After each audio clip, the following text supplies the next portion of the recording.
दोस्तों, विधानसभा चुनाव शुरू होने में मुश्किल से अब 15 दिन रह गए हैं।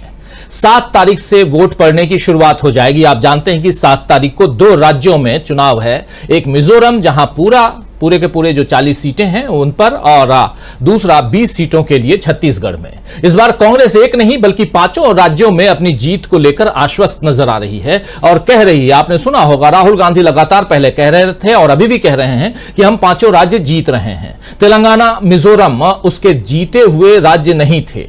ये दोनों राज्य जहां पर कांग्रेस पार्टी जो है वो जीती नहीं थी पिछले 2018 में, लेकिन इन दोनों राज्यों में सरकार बनाने के इरादे कांग्रेस दिखा रही है। और इधर हिंदी पट्टी के जो 3 राज्य हैं, छत्तीसगढ़, मध्य प्रदेश और राजस्थान, इनमें भी माहौल ऐसा बना हुआ है कि इस बार कांग्रेस 2018 का इतिहास दोहराने जा रही है।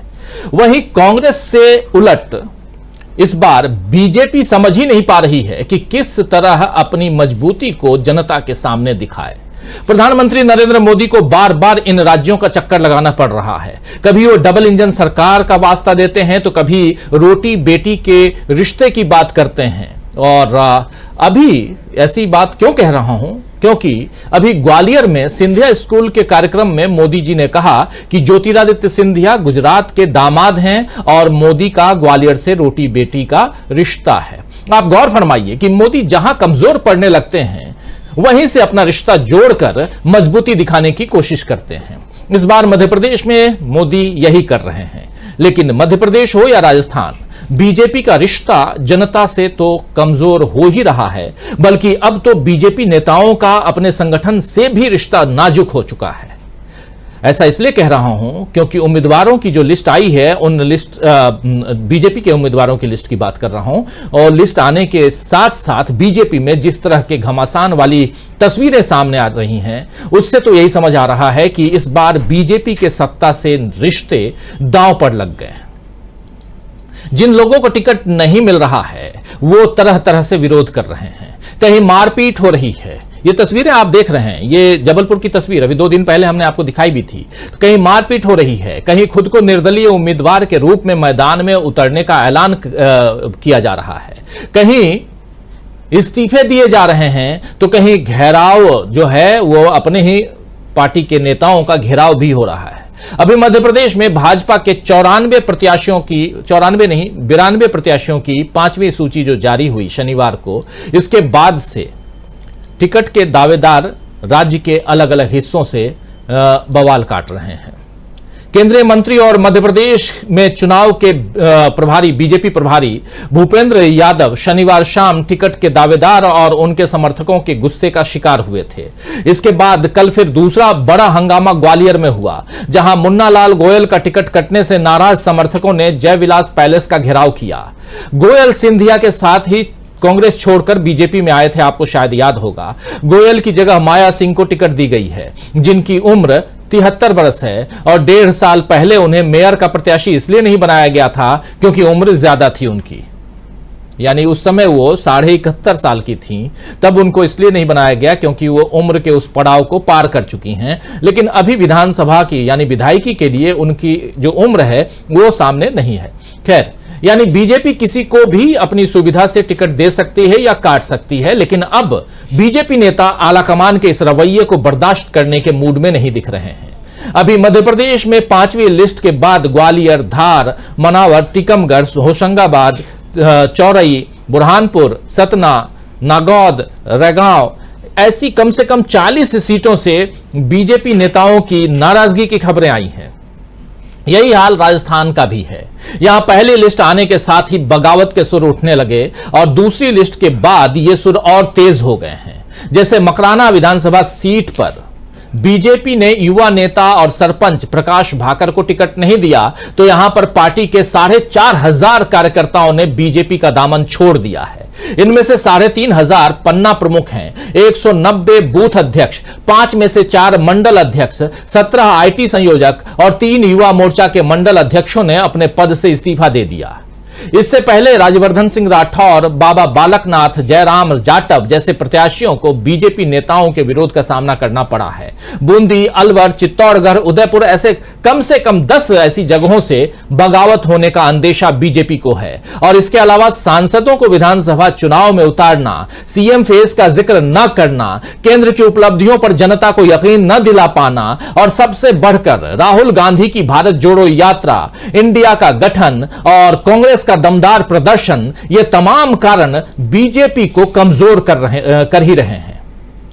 कुछ तस्वीरें, कुछ विजुअल्स, कुछ आप देख रहे हैं, इसको फुल स्क्रीन ले आइए। जो विरोध प्रदर्शन मध्य प्रदेश से लेकर राजस्थान तक जो है, जो तस्वीरें हैं वो आप तक हम रख रहे हैं। ये विरोध प्रदर्शन आपने देखा।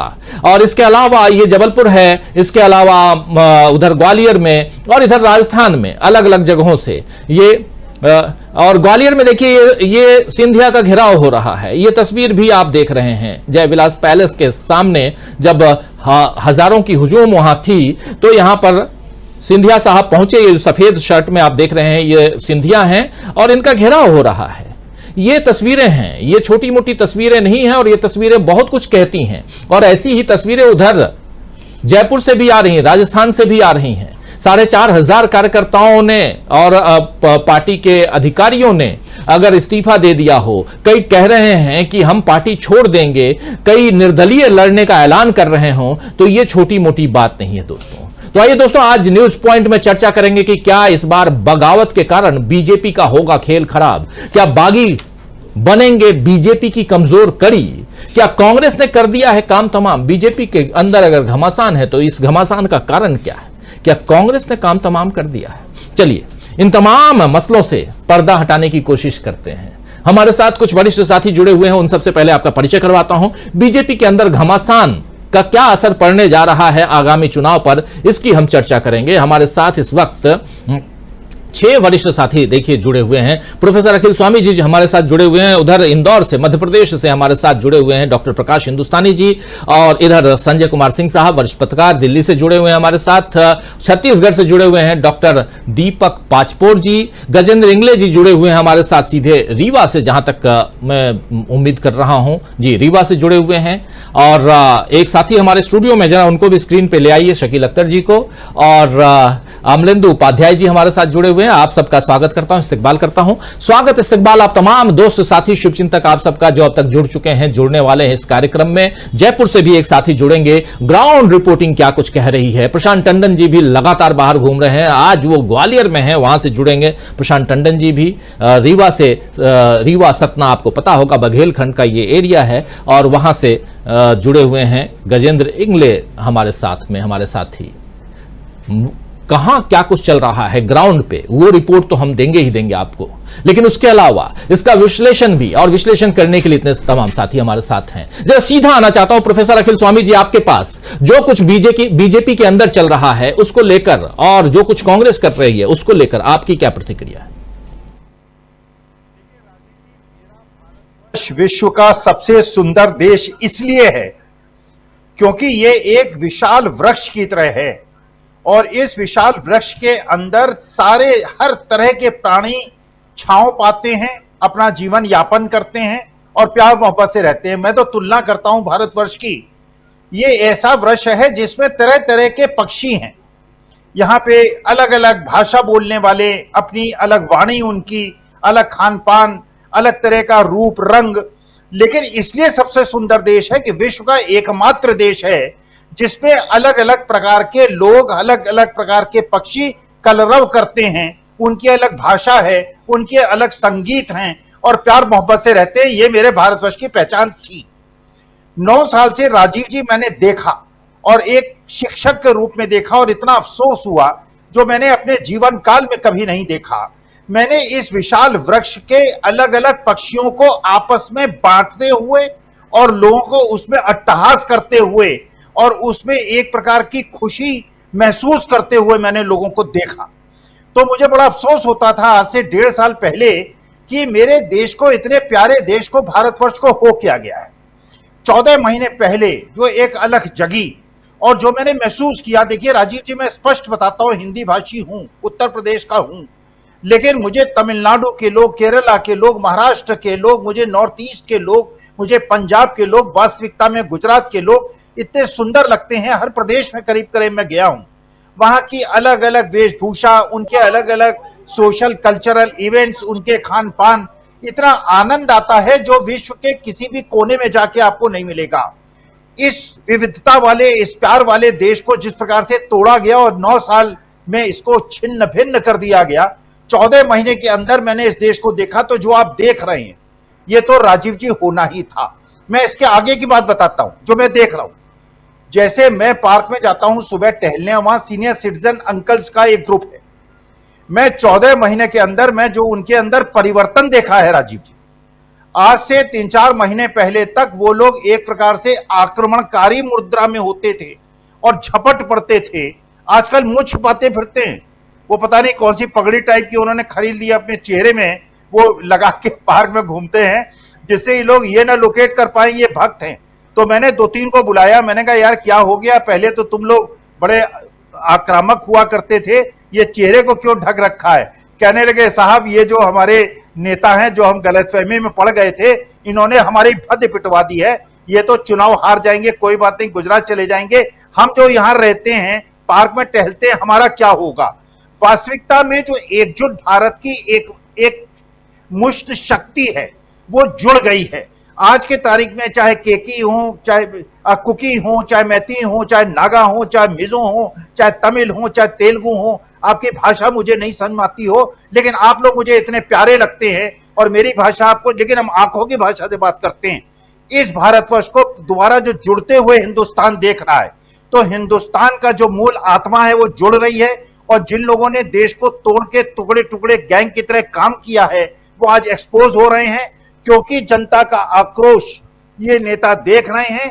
इसलिए उन धोखेबाज नेताओं को जिन्होंने 40 साल जिसकी रोटी खाई है, जिसका नमक खाया है, उसको धोखा दिया है, तो आज जनता इनका इसी प्रकार, अभी आप देखते जाइए राजीव जी, अभी तो लोकसभा इलेक्शन में 7-8 महीने बाकी हैं, उस तक क्या स्थिति होगी। ऐसे जो हमेशा 6 महीने से हम लोग कहते आए, ऐसे नेता बीजेपी छोड़ेंगे, बीजेपी में पुरसाहाल नहीं मिलेगा आपको, कोई भी बीजेपी समर्थक नहीं मिलेगा। और ये जो पार्क में घूमने वाले व्हाट्सएप के अंकल्स हैं, वैसे भी व्हाट्सएप जो है इन लोगों से शून्य हो गया है। मुझे लगता है भक्त शून्य हो गई है ये धरती। जैसे एक बार रामायण काल में कहा गया था कि क्या हो गया, शक्तिविहीन हो गए लोग, वैसे ही ये स्थिति बन जाएगी। 6 महीने और वेट कीजिए। 6 महीने का इंतजार, लेकिन विधानसभा चुनावों का अब इंतजार जो है वो आपको करने की जरूरत नहीं है। सिर्फ 15 दिन बाद पहला चुनाव 7 तारीख को होना है, और वो भी उधर मिजोरम में और इधर छत्तीसगढ़ में, और वहीं से शुरुआत हो जाएगी वोटिंग की, जो 30 नवंबर तक चलेगी, और उसके बाद 3 दिसंबर को रिजल्ट आएगा। और उसके आगे जो कुछ होना है, जिसके बारे में प्रोफेसर अखिल स्वामी जी कह रहे हैं, पार्क में घूमने वाले जो लोग हैं वो क्या कुछ कहते हैं, व्हाट्सएप यूनिवर्सिटी पर अब क्या कुछ चल रहा है, वो तमाम बातें यहां बता रहे थे प्रोफेसर अखिल स्वामी जी। हमारे साथ 3 साथी जुड़े हुए हैं अलग अलग जगहों से। देखिए, प्रशांत टंडन जी आज ग्वालियर में हैं। प्रशांत जी आपका स्वागत करता हूं। हमारे साथ रीवा से जुड़े हुए हैं गजेंद्र इंगले जी, और जयपुर से जुड़े हुए हैं हमारे साथी साहिल खान जी। और तीनों अलग अलग जगहों, 2 मध्य प्रदेश से, एक जयपुर से यानी राजस्थान से, और एक साथी भी मध्य प्रदेश से हैं डॉक्टर प्रकाश हिंदुस्तानी जी। और इधर स्टूडियो में शकील अख्तर जी जुड़े हुए हैं। शकील जी आपका स्वागत करता हूं। सीधा आपके पास ही आना चाहता हूं शकील अख्तर जी, कैसे देखा जाए कांग्रेस क्या कमाल कर रही है, और कैसे कांग्रेस ने काम तमाम कर दिया है बीजेपी का, कैसे यहां बीजेपी के अंदर घमासान मचा हुआ है, जरा आपका विश्लेषण। देखिए राजीव जी, ये बीजेपी का जो घमासान है ये मोदी जी के कमजोर होने की निशानी है। पहले कभी ऐसा नहीं होता था। उत्तराखंड में मोदी जी ने 4-4 मुख्यमंत्री बदल दिए, कोई नहीं बोला। महाराष्ट्र में फडणवीस को मुख्यमंत्री से उप मुख्यमंत्री बना दिया, कोई नहीं बोला। ऐसे बहुत सारे उदाहरण हैं। मगर अब स्थिति बहुत तेजी के साथ बदल रही है।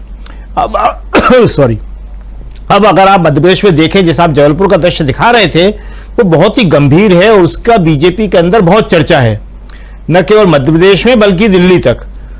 क्योंकि भूपेंद्र यादव जो हैं मुख्यमंत्री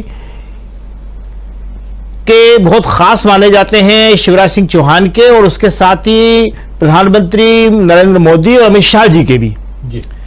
बीडी शर्मा के खिलाफ, बीडी शर्मा और शिवराज सिंह चौहान के बीच अब थोड़ी अनबन की खबरें आ रही हैं, तो वहां जो जबलपुर का इलाका है वो बीडी शर्मा का इलाका है, प्रदेश अध्यक्ष का। तो प्रदेश अध्यक्ष के खिलाफ वहां ये सारा का सारा विद्रोह था, और जिसको कहा जा रहा है कि शिवराज सिंह चौहान नहीं चाहते थे।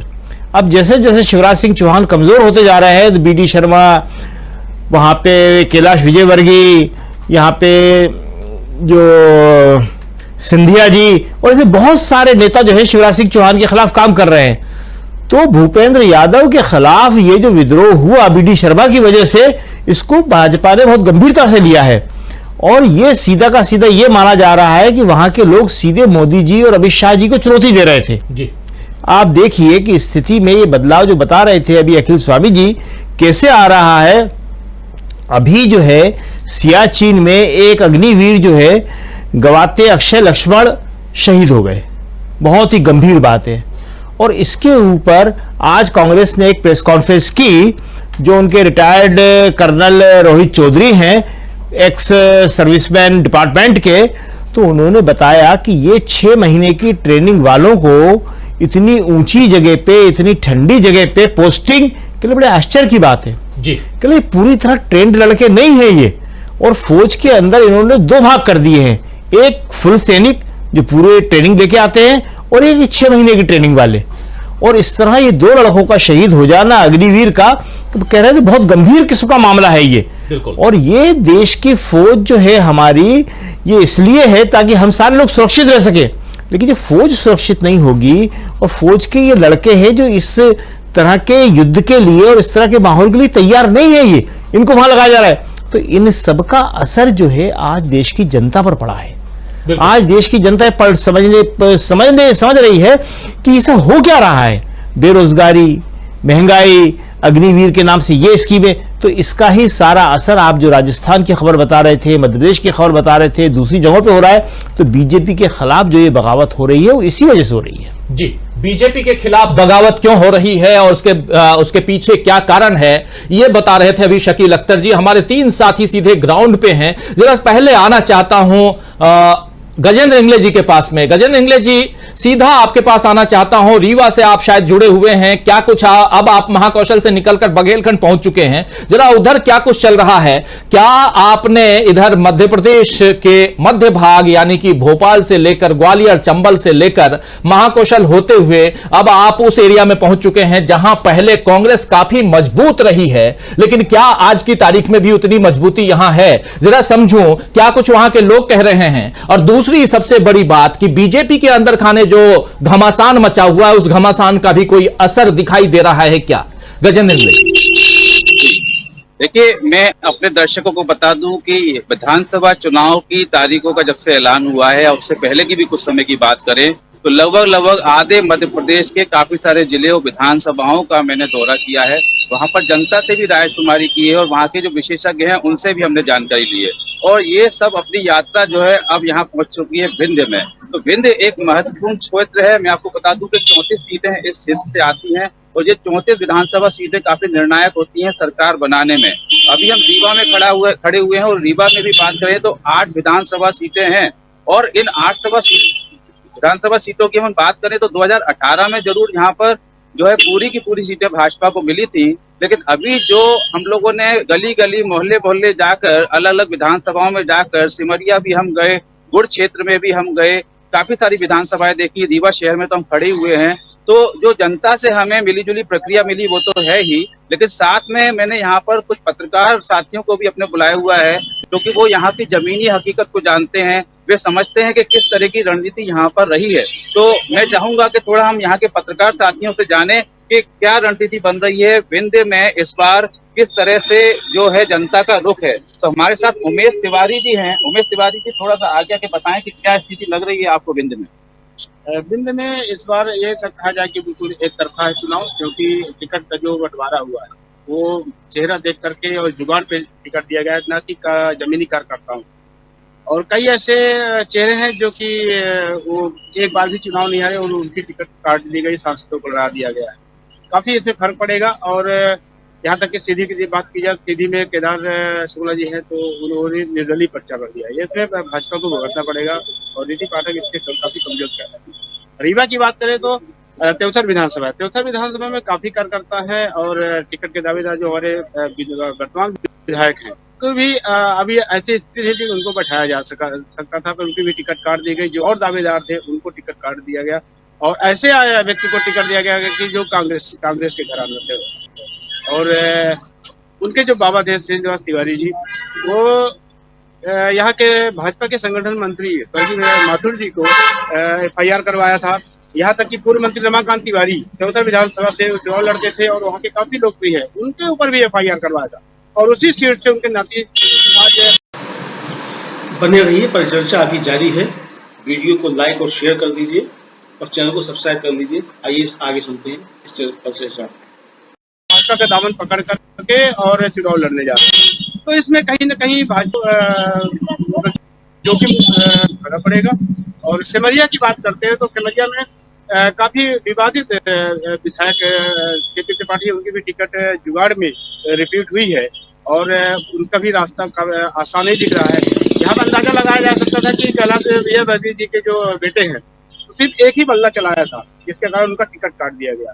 और KP त्रिपाठी जी लगभग 5 साल सिमरिया विधानसभा जो विधायक है 5 साल लगातार विवादित थे, चाहे वो पत्रकारों पर हमला करवाना हो या मारपीट करवाना हो, जमीन कब्जा करवाना हो या तो मकान कब्जा करवाना हो, थानों पे फर्जी मुकदमे लगवाना हो। तो इतना अंदाजा लगाया कि भाजपा एक साफ छवि वाली पार्टी है और वो टिकट उनको इस बार काटेगी। गजेंद्र जी थोड़ा सा समझना चाहता हूं, जरा आता हूं फिर से।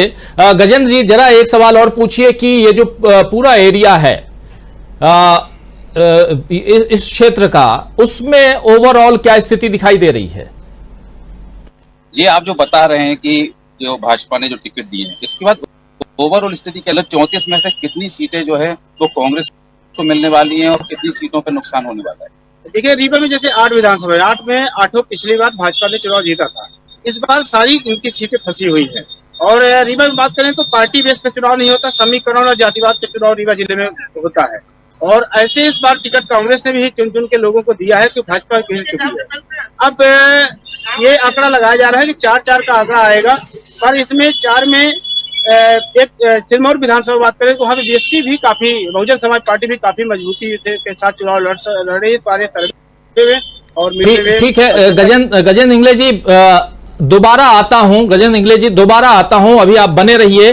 थोड़ा सा इस पर विश्लेषण हम इधर कर लेते हैं और दोबारा आते हैं। एक मजेदार और बहुत इंपॉर्टेंट तथ्य यहां बता रहे हैं तिवारी जी, जो गजेंद्र इंगले जी के साथ में हैं, वरिष्ठ पत्रकार हैं। वो बता रहे हैं कि 8 की 8 सीटें जो पिछली दफा बीजेपी के पास थी, अब इस दफा उसमें से 4-4 हो सकती हैं सीटें, एक BSP के पास भी जा सकती है। जरा आना चाहता हूं डॉक्टर प्रकाश हिंदुस्तानी जी आपके पास। जो बातें यहां बताई जा रही हैं, गजेंद्र इंगले पहुंचे हुए हैं विंध्य प्रदेश में और वहां यानी कि रीवा, सतना, ये पूरा का पूरा एरिया बघेलखंड भी कहलाता है इस एरिया में। लेकिन आप चूंकि मालवा रीजन में बैठे हुए हैं, यहां से लेकर के आप क्या कुछ देख रहे हैं अब, जबकि अब लगभग चुनाव की तैयारियां पूरी हो चुकी हैं मध्य प्रदेश में। 228 सीटें जो उम्मीदवार हैं, इन 228 सीटों पर कांग्रेस ने अपने उम्मीदवार, कांग्रेस ने 229 सीटों पर और बीजेपी ने 228 सीटों पर अपने उम्मीदवारों को उतार दिया है। अब क्या कुछ दिखाई दे रहा है डॉक्टर प्रकाश हिंदुस्तानी जी? राजीव जी, अब बगावत ही बगावत दिखाई दे रही है। दोनों तरफ बगावत है, कांग्रेस में भी और बीजेपी में भी।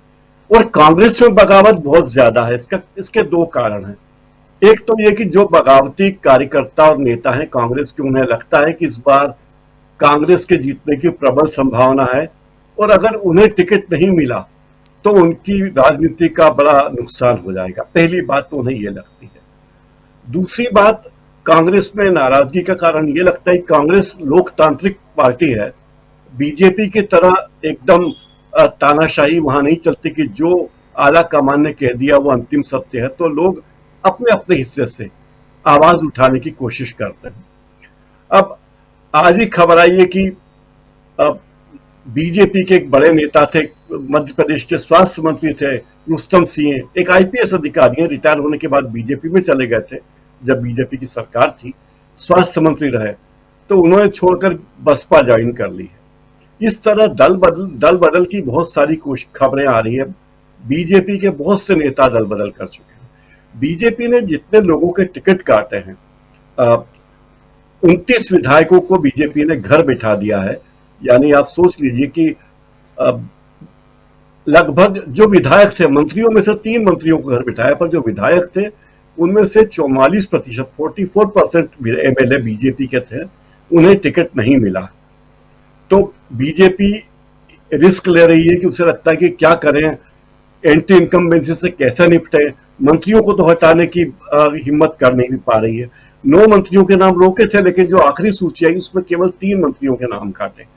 तो इन मंत्रियों को जिनको टिकट दिया है उनमें सिंधिया खेमे के मंत्री हैं 4।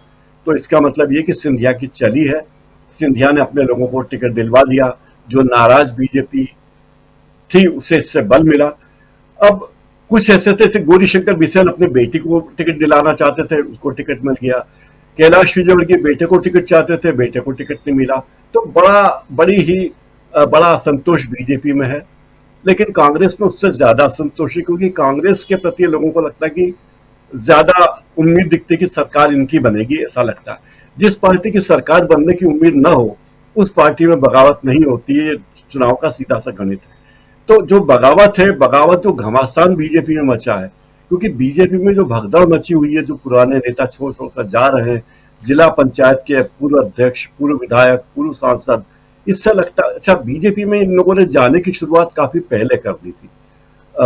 2-3 महीने पहले से इन्होंने जाने की शुरुआत कर दी थी ताकि वे अपनी गोटी बिठा सके कहीं और। तो बड़ा भगदड़ का माहौल है और लोग कहते हैं कि इससे चुनाव के नतीजे प्रभावित होंगे। पिछले बार जब विधानसभा के नतीजे आए थे 2018 में, उसमें 3 कांग्रेस के बगावती लोग थे, जिनके कारण कांग्रेस ने 3 सीटें कम जीती थी। वरना कांग्रेस की सीटें 114 के बजाय 117 होती और स्पष्ट बहुमत मिल जाता। बीजेपी ने 5 सीटें खो दी थी बगावतियों के कारण। तो बगावत का माहौल है।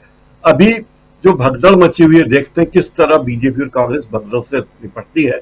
लेकिन कांग्रेस का जो उत्साह है कार्यकर्ताओं का और समीक्षकों का, सबका कहना है कि कांग्रेस की सीटें, कांग्रेस अभी के हालत में कह सकते हैं कि बढ़त बनाए हुए है। लोग दावा करते हैं कि 140 सीटें तक कांग्रेस को आ सकती है। ये वर्तमान का आकलन है। चुनाव होने के बाद ये बढ़ सकती सीटें या घट भी सकती है। राजीव जी, बहुत बड़ी बात आप कह रहे हैं। लोग दावा कर रहे हैं कि 140 सीटों तक कांग्रेस जीत सकती है और ये अभी का आकलन है।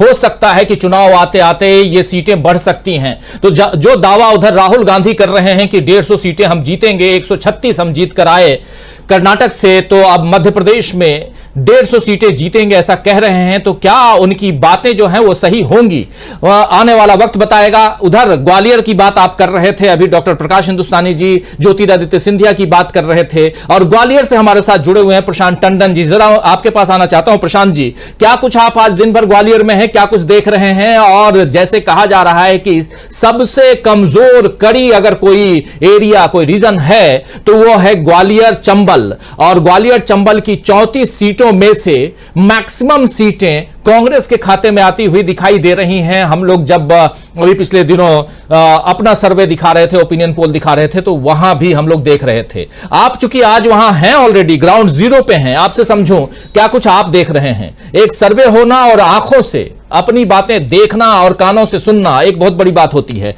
क्या कुछ आप देख रहे हैं प्रशांत जी? राजीव जी, बावजूद इसके कि सिंधिया साहब चले गए बीजेपी में, और ये बात कही जा सकती थी कि सिंधिया साहब क्योंकि कांग्रेस में थे और ग्वालियर चंबल संभाग की 34 में से 27 या 28 सीटें कांग्रेस के पास आ गई थी। अब स्थिति जो आज मैं देख रहा हूँ, लोगों से बात की है और लोगों से बात करते हुए जो अंदाज मिल रहा है कि ग्वालियर के नतीजे बदलने नहीं जा रहे हैं, बावजूद इसके कि सिंधिया साहब अब दूसरी तरफ है। यानी सिंधिया का प्रभाव अब वैसा नहीं रहा। जैसे मान लीजिए कि अभी मैं कुछ देर पहले ही यहाँ पे एक मार्केट में था, उस मार्केट में दुकानें तोड़ी गई, वहाँ के व्यापारी पूरे बुरी तरीके से जो है वो सरकार के खिलाफ है और वो कह रहे हैं कि कांग्रेस को वोट दे खुलेआम। जब उनसे पूछा कि सिंधिया साहब आपके जो यहाँ पे उनका प्रभाव है, उन्हें कोई प्रभाव नहीं है सिंधिया साहब का। हम लोग जो है कांग्रेस के साथ है, क्योंकि हमारी दुकान तोड़े गए, जब दुकान तोड़ी गई तो कोई नहीं आया। तो इस तरीके की बहुत नाराजगी अलग अलग खेमों में दिखाई देती है, व्यापारी वर्ग में दिखाई देती है। और एक बात जो मुझे दिखाई दे रही कि जो बुलडोजर पॉलिटिक्स है शिवराज सिंह के चौहान, वो बुलडोजर पॉलिटिक्स का उनको बहुत नुकसान होने जा रहा है।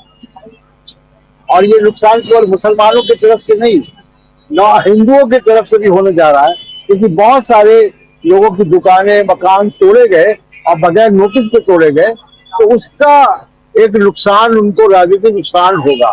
तो और जहां मैं खड़ा हूं यहाँ पे ये रावण दिख रहे, कल विजयदशमी है और विजयदशमी के पहले इस पूरे चौराहे पे रावण दिख रहे, इसको कि मैं दिखा सकता हूँ आपको कि आप ये देखिए कि यहाँ पे तमाम सारे जो रावण के पुतले हैं वो बिक रहे हैं। और इस चौराहे पर आप देखेंगे कि 3 दिसंबर को इसकी विजयदशमी होती है और कौन जो है वो विजयदशमी जिसके का तिलक जिसके ऊपर लगता है। लेकिन एक बात जो बहुत मोटे तौर पर मैं कह सकता हूँ कि आज दिन भर जो बात किया मैंने कि 3 दिसंबर को केवल सिंधिया साहब का ही नहीं, मोदी साहब का भी पॉलिटिकल जो तकदीर है, वो जो पॉलिटिकल नक्शा है देश का, वो बदलेगा इन राज्यों से। तो सिंधिया साहब जब हम लोग 3 दिसंबर को स्टूडियो में बैठकर लकीरों का आकलन करेंगे तो ग्वालियर की चर्चा जरूर होगी बार बार, और खासकर सिंधिया साहब के राजनीतिक करियर की चर्चा जरूर होगी। और मुझे लग रहा है कि सिंधिया यहाँ से जो ग्वालियर संभाग से ये सीटें जो है कांग्रेस की मजबूती वो बनी हुई है लगातार। कांग्रेस की मजबूती जो है वो बनी हुई है, भले सिंधिया इस खेमे में रहें या उस खेमे में रहें। सिंधिया जब पिछले दफा यानी 2018 के चुनाव में, जैसा प्रशांत टंडन जी कह भी रहे हैं, 2018 के चुनाव में जब सिंधिया कांग्रेस के साथ थे तब भी जितनी सीटें आई थी, आज की तारीख में सिंधिया उधर हैं तब भी उससे ज्यादा सीटें आती हुई ग्वालियर चंबल संभाग में दिखाई दे रही हैं। और 2018 और 2023 में जो सबसे बड़ा फर्क है कि सिंधिया अब उस खेमे में है। लेकिन उस दिन जिस दिन रिजल्ट आएगा 3 दिसंबर को, उस दिन चाहे सिंधिया हो या प्रधानमंत्री नरेंद्र मोदी हो, इन दोनों के पॉलिटिकल करियर पर चर्चा जरूर होगी कि आने वाला वक्त अब इन लोगों के लिए कैसा रहने जा रहा है। लेकिन एक पॉलिटिकल करियर की बात यहां और एक बार आना चाहता हूं प्रशांत टंडन जी आपके पास, और फिर सीधे आपके बाद आऊंगा संजय कुमार सिंह साहब आपके पास में, और फिर चलेंगे जयपुर में, हमारे साथी वहां से साहिल खान जी जुड़े हुए हैं जयपुर से, उनके पास। प्रशांत जी, पॉलिटिकल करियर की बात हम कर रहे हैं तो शिवराज सिंह चौहान के करियर को लेकर के क्या कुछ कहा जा रहा है?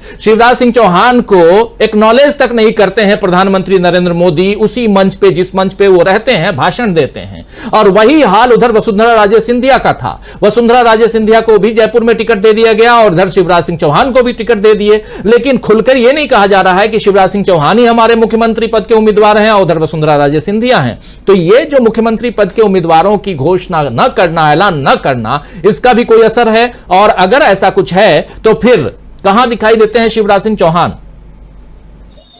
देखिए, जो अभी बात प्रकाश जी कह रहे थे, बीजेपी जो कि जानी जाती है बहुत अनुशासित पार्टी के तौर पे, वो सब मिथक टूट चुके हैं। अब बीजेपी के अंदर बहुत सख्त है, बगावत है, और जिसकी तस्वीरें भी आप दिखा रहे हैं वो तस्वीरें हर जगह है। वो बातें यहाँ भी ग्वालियर में भी दिखाई दे रही है, वो यहाँ भी सुनाई देती है। और ये जो समीकरण 3 दिसंबर को यहाँ पे होगा, इसे जो बात मैं अभी देख रहा हूँ, आगे चलूंगा तो और स्पष्ट होगी बातें। कांग्रेस के पक्ष में हो या ना हो, बीजेपी की शिवराज सिंह चौहान के खिलाफ तो लहर है। बिल्कुल स्पष्ट रूप से मैं कह सकता हूं कि उनकी सरकार के खिलाफ एक वेव चल रही है और वो एक बड़ी हार की तरफ जाते हुए दिखाई दे रहा है। बात आप कह रहे हैं कि शिवराज सिंह चौहान, जी हां दोस्तों, कोटेड, और दोबारा इस बात को कह रहा हूं जो प्रशांत टंडन जी कह रहे हैं कि शिवराज सिंह चौहान के खिलाफ इस प्रदेश में यानी मध्य प्रदेश में एक लहर दिखाई दे रही है और शिवराज सिंह चौहान और उनकी पार्टी बीजेपी एक बड़ी हार की तरफ बढ़ती हुई दिखाई दे रही है। धरातल पे ग्राउंड जीरो से जो कुछ सामने आ रहा है वो हम आप तक बड़ी ईमानदारी के साथ पहुंचा रहे हैं। हमारे साथ और भी साथी जुड़े हुए हैं, रीवा से जुड़े हुए हैं गजेंद्र इंगले साहब और इधर जयपुर से जुड़े हुए हैं साहिल खान जी। लेकिन उनसे पहले आना चाहता हूं एक प्रतिक्रिया के लिए संजय कुमार सिंह साहब हमारे साथ जुड़े हुए हैं इधर दिल्ली से। संजय जी, आपसे समझना चाहता हूं कि जो बातें यहां हो रही हैं ग्राउंड जीरो से, उन बातों को किस रूप में देखा जाए और बीजेपी के घमासान जिसकी चर्चा यहां डॉक्टर प्रकाश हिंदुस्तानी जी भी कर रहे थे और हम लगातार वैसे विजुअल्स दिखा भी रहे हैं। कांग्रेस के खेमे में भी घमासान है लेकिन वो अंदाज नहीं है जो अंदाज बीजेपी के अंदर है। यहां कपड़े फाड़ने की बात तो कांग्रेस के नेताओं के ऊपर चल रही थी मध्य प्रदेश में, लेकिन कपड़े तो यहां फाड़े जा रहे हैं बीजेपी के। संजय जी, पॉलिटिक्स में वोट लेने के लिए एक रेपो होना चाहिए लीडर्स और वर्कर्स के बीच में। बीजेपी में या बीजेपी की कार्यशैली में नहीं कहूंगा, नरेंद्र मोदी की कार्यशैली में वो रेपो खत्म हो गया है। तो इसलिए, और जो पिछली बार तो बीजेपी हारी गई थी, तो अगर माधवराव सिंधिया को या उनकी टीम के साथ, उनके साथ जो लोग गए थे उनको लेकर अगर सरकार बनाई गई तो वो कंटिन्यू करे या उसी पर आगे बढ़ा जाए, ऐसा कुछ जनता को नहीं मिला। सरकार बन गई, सरकार चल रही थी, एक सामान्य तरह से कोई सरकार काम करती है वैसे करती रही। माने जो नाराजगी है वो सब अपनी जगह है। अगर मैं वो सबको छोड़ भी दूं तो भी अगर बीजेपी पहले ही हार गई थी और माधवराव सिंधिया को लेकर के सरकार बनाई गई तो उसको कंपनसेट करने के लिए जो कुछ होना चाहिए था वो हुआ लगता नहीं है, दिखाई नहीं देता है, और वो नरेंद्र मोदी की कार्यशैली में भी नहीं है। तो इस कारण वोट बढ़ेंगे कैसे? जो एक रेपो होना चाहिए, जैसे बोले तोड़ दिया बुलडोजर, तो होता क्या है कि वो सब जरूरी है। हो सकता है कि शासन के लिए जरूरी हो, एडमिनिस्ट्रेशन चलाना है तो ये सब करना पड़े, लेकिन जो आहत है, जो पीड़ित है, उसको सांत्वना का एक मतलब होता है, उसकी बात सुनने का एक मतलब होता है। वो सब बीजेपी में मुझे दिखाई नहीं देता है। मतलब अगर आप किसी से कोई पहुंच ही नहीं सकता है नेताओं तक तो कैसे काम होता होगा? और जब सबको पता है कि निर्णय कोई भी बहुत उच्च स्तर पे होता है, मोदी जी करेंगे या अमित शाह ही करेंगे, तो आम आदमी जानता है। और जाहिर है अगर वो अपने नेताओं के पास जाता होगा, अगर विधायक के पास जाएगा या मुख्यमंत्री के पास जाएगा तो क्या रिएक्शन मिलता होगा ये हम लोग अंदाजा लगा सकते हैं। तो ऐसे में जनता का नाराज होना स्वाभाविक है और ये नाराजगी 15 साल की है, 5 साल की नहीं है। पिछला 5 साल तो मैक्सिमम है जो सबसे ज्यादा लोग नाराज हुए होंगे, क्योंकि लोगों ने वोट दिया था कांग्रेस को, सरकार बन गई बीजेपी की। अब बीजेपी सरकार में रहकर अगर कुछ असाधारण करती, कुछ एक्स्ट्राऑर्डिनरी करती कि हाँ हमने गलती की या अनुचित करके सरकार बनाई है, उसके बदले तुम्हें ये मिला, तो शायद उसको लोग भूल जाते, लेकिन ऐसा कुछ नहीं हुआ। तो वो नाराजगी तो जनता के दिमाग में होगी ही होगी, और प्लस की कुछ काम नहीं किया गया जबरन सरकार बना के भी, तो दोनों नाराजगी मिलकर वो इस इलेक्शन में निश्चित रूप से दिखाई देना चाहिए। और मुझे लगता है कि जो रिपोर्ट आ रही है सब जगह से वो इसी का नतीजा है, वरना बीजेपी में इस ढंग से विरोध होने का कोई मतलब नहीं है। कांग्रेस तो डेमोक्रेटिक पार्टी है, उसमें विरोध हमेशा होता है, हम लोग बचपन से देख रहे हैं, उसमें तो होता ही रहता है, उसका कोई खास मायने नहीं है। हर चुनाव से पहले होता है, वहां हर लोग कहते हैं और सब कुछ होता है। लेकिन बीजेपी में अगर इस लेवल पे विरोध हो रहा है तो उसका मायने है, और मुझे लगता है कि हालत बहुत खराब है, तब इतना दिख रहा है। जो बीजेपी में छिपाने दबाने की जो वो है उसका भी असर होगा। उसके बावजूद अगर इतना दिख जा रहा है या इतना दिखाई दे रहा है तो वो ज्यादा है, और इसलिए स्थिति बहुत खराब होगी, मेरा मानना है। राजीव जी, स्थिति बहुत खराब होगी। लेकिन उधर छत्तीसगढ़ से जुड़े हुए हैं डॉक्टर दीपक पाचपोर जी, आपके पास भी एक बार जल्दी से फटाफट एक कमेंट के लिए आता हूं, फिर गजेंद्र इंगले हमारे साथ जुड़े हुए हैं, उनके पास भी प्रशांत टंडन जी जुड़े हुए हैं। जयपुर से हमारे साथी शायद डिस्कनेक्ट हो गए हैं, उनको फिर से जोड़ने की कोशिश कीजिए। और जयपुर चलना बहुत जरूरी है, क्या कुछ वहां चल रहा है? कल से जैसे ही बीजेपी की लिस्ट आई है और उसके बाद से वहां भी हंगामा मचा हुआ है, वो भी समझेंगे उनसे। लेकिन दीपक जी, सबसे शांत प्रदेश अगर कोई दिखाई दे रहा है तो छत्तीसगढ़, ऐसा माना जाए क्या? और छत्तीसगढ़ जो है वो शायद बीजेपी के सामने या कहें तो कांग्रेस के सामने एक बूस्टर की तरह है।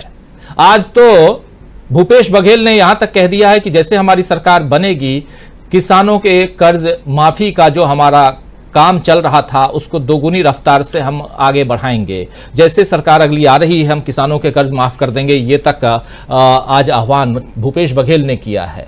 तो छत्तीसगढ़ में क्या कुछ चल रहा है और उसका असर दूसरे राज्यों पर कितना पड़ता हुआ दिखाई दे रहा है, डॉक्टर दीपक पाचपोर जी?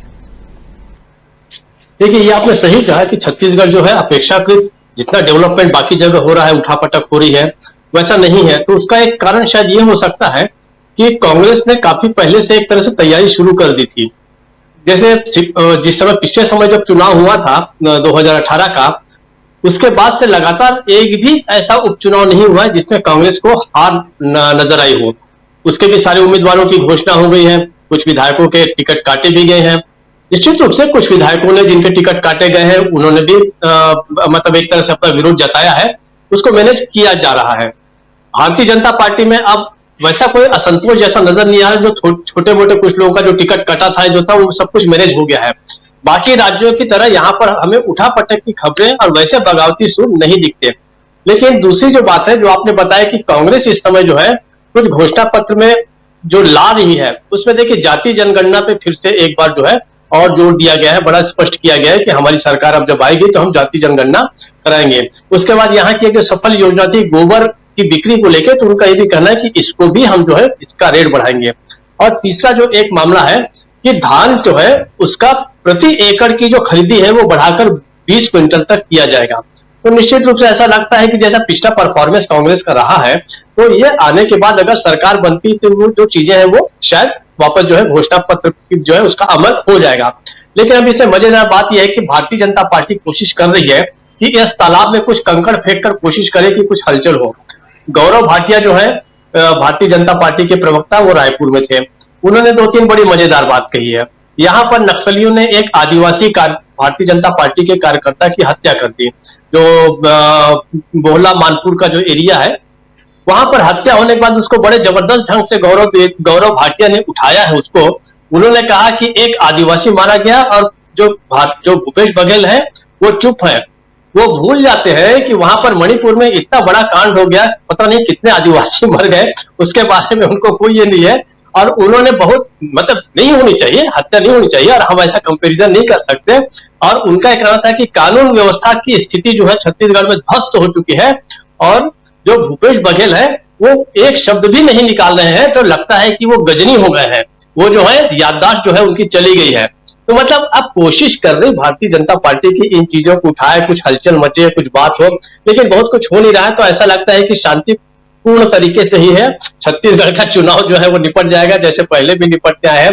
तो मेरे पास ऐसी कोई बहुत ही रोमांचक और सनसनीखेज खबरें देने के लिए आपके पास कुछ भी नहीं है, जैसा मध्य प्रदेश से मिल रही है, आपको राजस्थान से मिल रही है। तो लेकिन ठीक है, शांत इलाका है, शांति से लोग लड़ रहे हैं। लेकिन निश्चित रूप से यहाँ के जो मैनिफेस्टो और यहाँ का जो पिछले समय जो भूपेश बघेल के कामों का जो इम्प्लीमेंटेशन हुआ है, उसका असर बाहर जा रहा है। और कांग्रेस का जो हाईकमान है, खासकर राहुल गांधी, प्रियंका गांधी, इस बात को उठा भी रहे, कई सभाओं में बता रहे हैं कि छत्तीसगढ़ में हमने क्या क्या काम किया, तो इसका असर होगा। राजीव जी। जी बिल्कुल बिल्कुल। छत्तीसगढ़ बहुत शांत प्रदेश है, लेकिन वहां देखिए बीजेपी के प्रवक्ता जाते हैं और बोलते हैं कि मणिपुर के बारे में छत्तीसगढ़ के मुख्यमंत्री क्यों नहीं कुछ कह रहे हैं। मणिपुर के बारे में बीजेपी के प्रवक्ता साहब ये क्यों नहीं बता रहे हैं कि उनके प्रधानमंत्री क्यों नहीं कुछ कह रहे हैं। खुद बीजेपी के प्रवक्ता, उन्होंने कितनी बार मणिपुर की सुध ली है, प्रधानमंत्री नहीं जा रहे हैं, कम से कम वही चले जाते। चलिए खैर, चुनाव का वक्त है, आरोप प्रत्यारोप का दौर चलता रहेगा और हम आप तक पहुंचाते रहेंगे। समाचार सनसनीखेज हो या समाचार सामान्य हो, हर तरह की खबरें हम आप तक पहुंचाने की कोशिश करते रहेंगे। हमारी बात हो रही है, हम भी यहां बगावत की बात समझने की कोशिश कर रहे हैं। भाजपा के अंदर जो घमासान है, उस घमासान को सब अपने अपने चश्मे से देखने की कोशिश जरूर कर रहे हैं, लेकिन क्या कुछ होने जा रहा है ये भी समझेंगे आने वाले समय में। जरा आना चाहता हूं, अमलेंदु उपाध्याय जी भी हमारे साथ जुड़े हुए हैं, लेकिन उनसे पहले इधर शकील अख्तर जी आपके पास आना चाहता हूं। शकील जी, बहुत सारी बातें, उधर प्रशांत टंडन जी भी अपनी बात रख रहे थे, डॉक्टर प्रकाश हिंदुस्तानी जी भी रख रहे थे। इंदौर से लेकर के या कहें तो मध्य प्रदेश से लेकर के राजस्थान तक की हम चर्चा कर रहे हैं आज विशेष रूप से। लेकिन इससे पहले जो कांग्रेस ने जो दावा किया है, जो राहुल गांधी ने जो दावा किया था कि हम 5 राज्य जीत रहे हैं, जरा एक बार उसको रिकॉल करते हैं। राहुल गांधी ने कहां बोला था, क्या बोला था, जरा उसको एक बार देख लेते हैं, सुन लेते हैं। और सीधे पहले इधर शकील अख्तर जी, फिर प्रशांत टंडन जी के पास आऊंगा, फिर तमाम साथी हैं, अमलिंदु उपाध्याय जी भी हमारे साथ जुड़े हुए हैं, उनके पास भी आता हूं। पहले सुनिए राहुल गांधी की बात। If you look at the states where we are fighting elections, Telangana, Madhya Pradesh, Rajasthan, Chhattisgarh, and Mizoram, we're going to win in every single state. So it's not. I'm actually surprised. It's not challenging because when I go to Madhya Pradesh, I see a huge upsurge against the BJP. When I go to Chhattisgarh, I see huge support for our government's work there. The same in Rajasthan. So the people who are going to be having to hold on to their position is the BJP and not us. And I think if you look carefully at the opinion polls, you will find support for what I'm saying. तो ये बात राहुल गांधी मिजोरम में कह रहे थे शकील अख्तर जी, और आज की तारीख में, क्योंकि मिजोरम के बाद वो 3 दिन तक तेलंगाना रह के आए, और आज की तारीख में ये बात कितनी यहां पर कहें तो आपको सही दिखाई देती है। देखिए राजीव जी, ये बहुत बड़ी बात है। आमतौर पर राहुल बने रहिए, परिचर्चा अभी जारी है। वीडियो को लाइक और शेयर कर दीजिए और चैनल को सब्सक्राइब कर लीजिए। आइए आगे सुनते हैं इस चर्चा। राहुल गांधी कभी इस तरह के दावे नहीं करते हैं, और ये दावा कहां कर रहे हैं, वो उस राज्य में कर रहे हैं जो 5 राज्यों में कांग्रेस के अनुसार सबसे कमजोर है। वो मिजोरम में भी जीतने का दावा कर रहे हैं। 3 राज्यों में कांग्रेस की स्थिति अच्छी है, ये आमतौर पर सभी कह रहे हैं, राजस्थान, मध्य प्रदेश और छत्तीसगढ़। इसके अलावा तेलंगाना में कांग्रेस ने बहुत इंप्रूव किया है। 3 दिन तक राहुल गांधी वहां रहे और उसके बाद वहां पे अब असर ये है कि पूरी की पूरी बीजेपी तो डिफेंसिव पे चली गई है, और इसका सबसे बड़ा उदाहरण ये है कि उन्होंने अपने जिस नेता को पार्टी से सस्पेंड कर दिया था, उसको न केवल वापस लाए हैं बल्कि टिकट दिया है। क्यों? हिंदू मुसलमान करवाने के लिए जी। उस का एक ही उद्देश्य है एकमात्र, कि इसके जरिए वहां पे सांप्रदायिक माहौल तैयार किया जाए, और सांप्रदायिक माहौल का सबसे बड़ा नुकसान कांग्रेस को होगा अगर हुआ तो। और इसमें बीजेपी का साथ कौन देगा?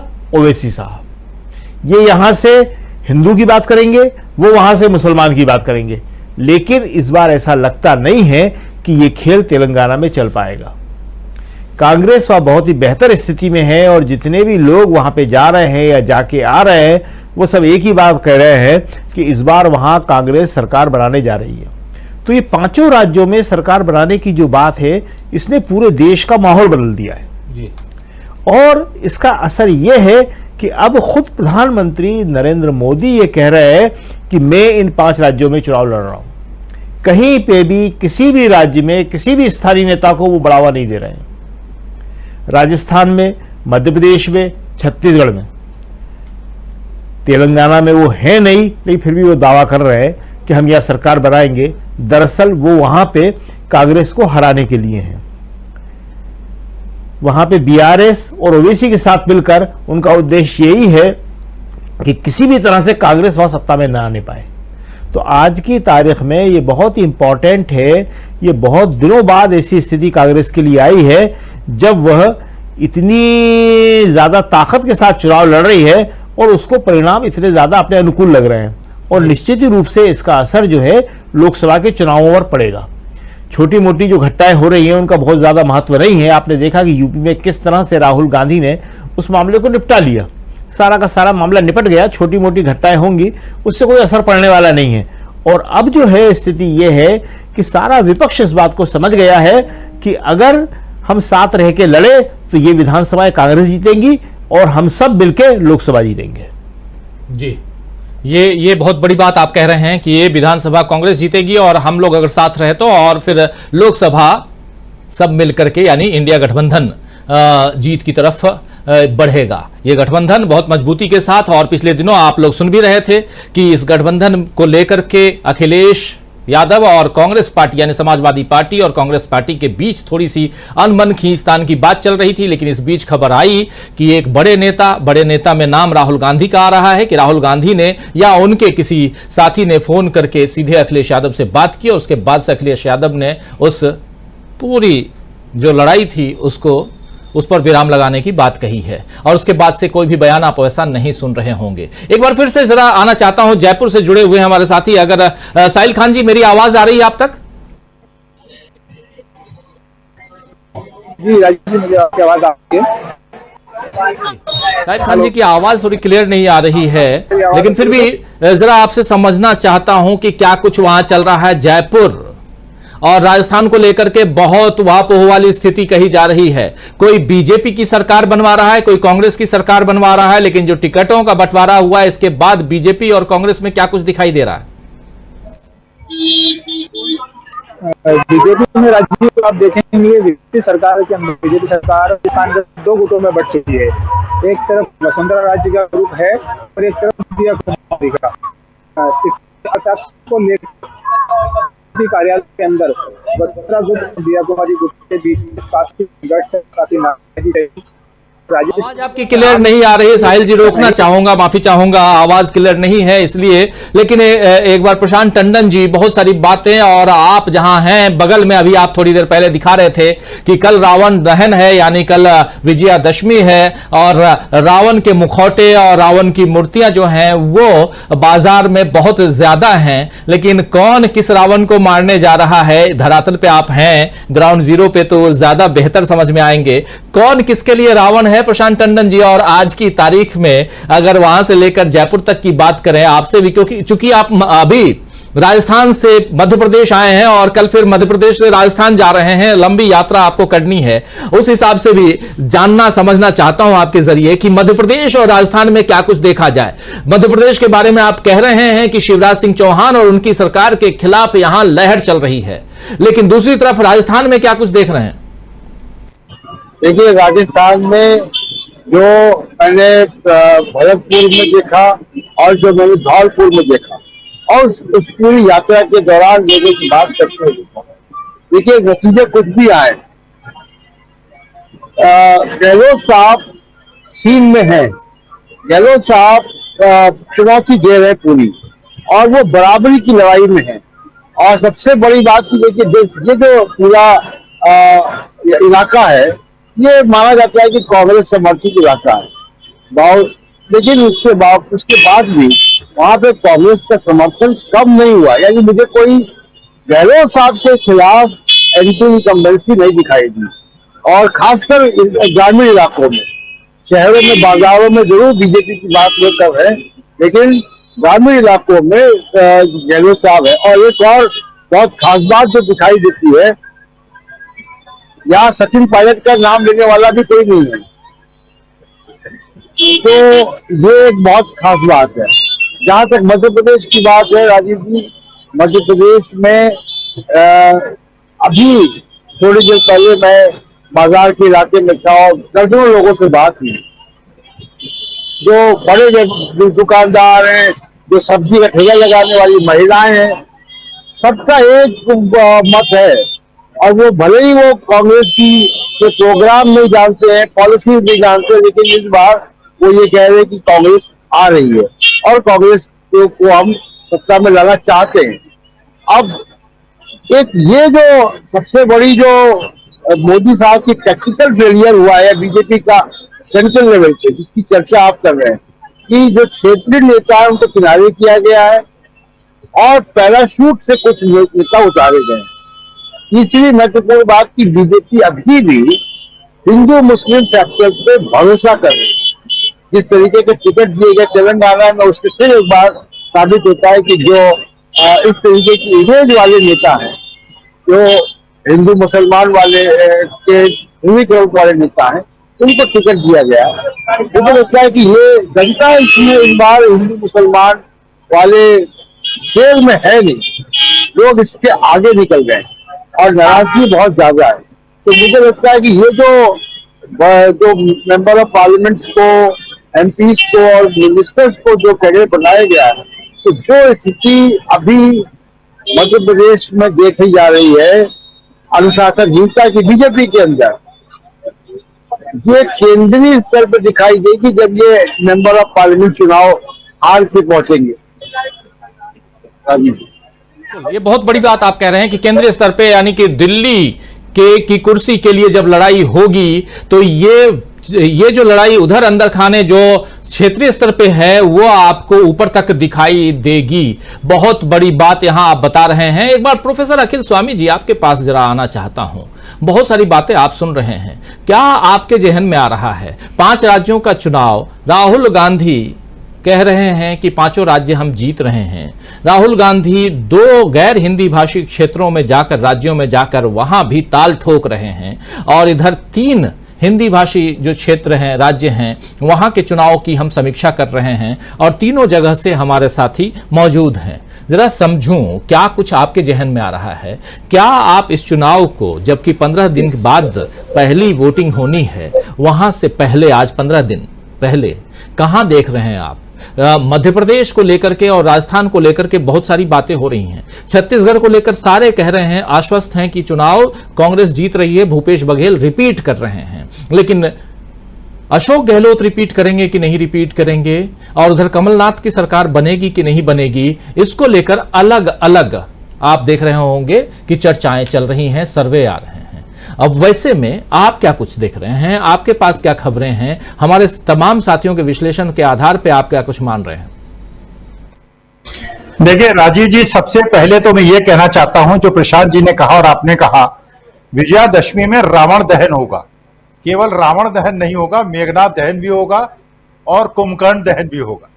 वैसे तो मैं गैर राजनीतिक व्यक्ति हूं, आध्यात्मिक व्यक्ति हूं, सनातनी हूं, लेकिन मैं ये तो राजनीतिक परिवेश में समझ पाया, रावण और मेघनाथ का तो अंदाजा मैं लगा पाया, मुझे ये नहीं पता कुंभकर्ण कौन है। तो मेरा ये चिंतन इस समय चल रहा है कि तीसरा ये कुंभकर्ण कौन है। दूसरी बात देखिए राजीव जी, मैं ये मानता हूं, स्पष्ट रूप से मानता हूं, हिंदुस्तान को नॉर्थ ईस्ट में तेलंगाना को या महाराष्ट्र को या तमिलनाडु को या हिंदी भाषी उत्तर प्रदेश को अलग अलग न देखा जाए। देखिए आज जो राहुल गांधी जिस चीज की बात कर रहे हैं 14 महीने से, समाज के हर वर्ग की कर रहे हैं, वो इंडिया के कंसेप्ट की बात कर रहे हैं, वो आइडिया ऑफ इंडिया की बात कर रहे हैं। तो इसलिए मुझे ऐसा लगता है कि जो चुनाव के रिजल्ट्स आएंगे, जबकि नॉर्थ ईस्ट का जो एरिया है वो बिल्कुल अलग है, परिवेश अलग है, तेलंगाना का बिल्कुल अलग है, राजस्थान का बिल्कुल अलग है, छत्तीसगढ़ का बिल्कुल अलग है। लेकिन मेरा अंदाजा ये है, जो मैं फील्ड की रिएक्शंस देख रहा हूं, इस समय Hindustan is voting like India. इस समय अलग अलग मार्केट सेगमेंट्स नहीं हैं, अलग अलग भाषा नहीं है, इस समय धर्म और संप्रदाय नहीं है।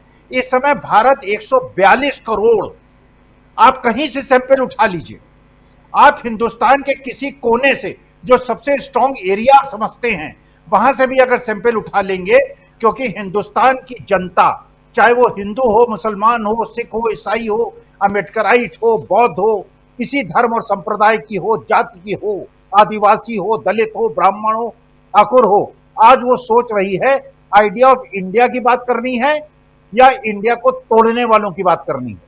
तो इस समय मैं ये मानता हूं अलग अलग क्षेत्रों का, चलिए बहुत अच्छी बात है आप फील्ड रिएक्शन ले रहे हैं अलग अलग क्षेत्रों से, लेकिन India is voting like India. जो राहुल गांधी बात कर रहे हैं, आपको अलग अलग मार्केट सेगमेंट से एक ही सैंपल मिलेगा, एक ही प्रकार का रिजल्ट मिलेगा। आप देखिएगा एक तरह का प्रवाह होगा जैसे 1977 1984 में होगा। अभी तो आप देखिए, अभी तो समय बाकी है, अभी तो अमरिंदर सिंह भी वापस आने के चक्कर में है, अजीत पवार और शरद पवार की कोरौ खिचड़ी पक रही है। अभी तो देखिए, अभी तो इंटरवल भी नहीं हुआ है, अभी तो ट्रेलर चल रहा है, असली पिक्चर अभी बाकी है। असली पिक्चर अभी बाकी है, इंटरवल तो दूर, अभी ट्रेलर ही चल रहा है और 2024 का ट्रेलर अभी हम देख रहे हैं। लेकिन उससे पहले 2023 में जो कुछ हो रहा है उसकी समीक्षा आना चाहता हूं एक बार जल्दी से। डॉक्टर प्रकाश हिंदुस्तानी जी फिर आता हूं, अमलेंदु उपाध्याय जी बहुत देर से आप तक नहीं आया हूं, लेकिन डॉक्टर प्रकाश हिंदुस्तानी जी, जो बातें जयपुर से लेकर के इधर भोपाल तक या कहें ग्वालियर इंदौर होते हुए रीवा तक आप सुन रहे हैं, जरा ओवरऑल समीक्षा आपसे अगर करने कहूं तो क्या कुछ देख रहे हैं आप उधर राजस्थान में और इधर मध्य प्रदेश में? मध्य प्रदेश में बीजेपी ने अपनी तैयारियां तो काफी पहले से कर दी। आप जानते हैं बीजेपी 5 साल से चुनाव की तैयारी कर रही है। चुनाव के अलावा वो और कोई काम करती नहीं, चुनाव की तैयारी कर रहे हैं। तो हमारे यहाँ के मुख्यमंत्री जो अभी कार्यवाहक मुख्यमंत्री हैं, वो भी चुनाव की तैयारी कर रहे थे, चुनाव प्रचार में लगे हुए थे। उनकी हर योजना चुनाव को लेकर थी।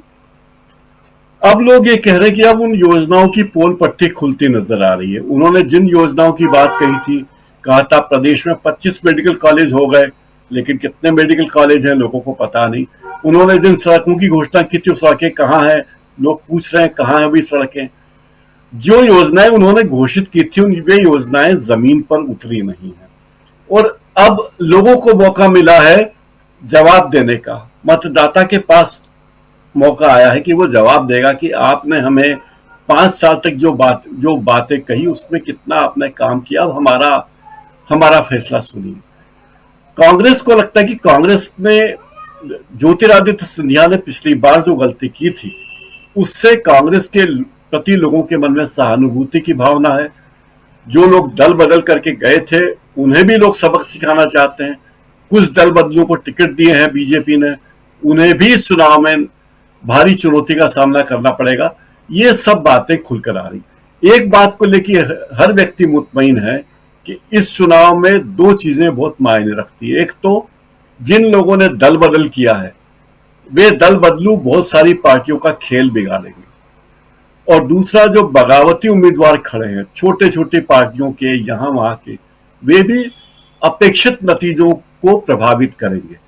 तो नतीजे कुछ और भी हो सकते हैं। जितनी सीटों की अपेक्षा बीजेपी करती, हो सकता है उससे बहुत बुरे परिणाम मिले।